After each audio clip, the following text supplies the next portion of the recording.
सारी बीमारियां भी वो साथ में हमारे खेतों में लेके आया। कितनी सुंडी की बात होती है, कितने चीटे मच्छर की बात होती है, वो किसको भुगतने पड़ता है? हमारे किसानों को भुगतना पड़ता है। वो एक ही दुकानदारी है, वो एक ही कंपनी है जहाँ से वो बीज आता है, जहाँ से वो स्प्रे आती है उसके ऊपर डालने के लिए, वहाँ से ही कोई कंपनियां कैंसर की बीमारी का इलाज बनाती है और फिर बोला जाता है स्प्रे मत डालिए, अगर स्प्रे ज्यादा डालेंगे तो सरकार किसान का अनाज नहीं देगी। तो किसान क्या करे?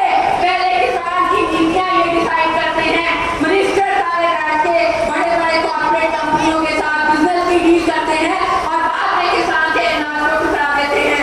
मैं ये कहना चाहूंगी किसानों को अपना फैसला खुद करना चाहिए, अपने देसी बीज को अपने पास संभाल के रखना चाहिए। फिर ये कहते हैं कुदरती फार्मिंग आनी चाहिए, ऑर्गेनिक फार्मिंग आनी चाहिए। कैंसर जैसी बीमारियां आपके घर में आ गई। ऐसे खेत है पंजाब हरियाणा में जिसकी जमीन को भी कैंसर हो गया। किसके कारण हो गया? ये जो कंपनियां स्प्रे बनाती हैं, ये जो कंपनियां राउंडअप जैसी स्प्रे बनाती हैं जो आपके घास की जड़ों को भी खत्म कर देता है, ये आपकी घास की जड़ों को भी खत्म कर रहा, ये आप किसानों की जड़ों को भी खत्म कर रहा है। आपको पता होना चाहिए ये जो खतरनाक स्प्रे है ये अमेरिका जैसी कंट्रियों में बैन हो चुकी है।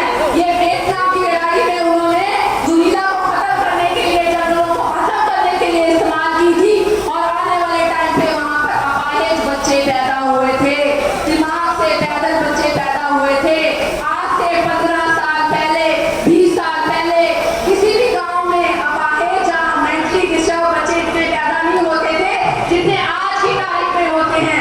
वो उसका कारण ये स्प्रे और ये राउंडअप जैसी स्प्रेयों का कारण है। तो हमें ये समझना चाहिए कि ये जो हमारी गवर्नमेंट की नीतियां हैं, हमें इनसे सोच समझ के इनकी चीजों को इस्तेमाल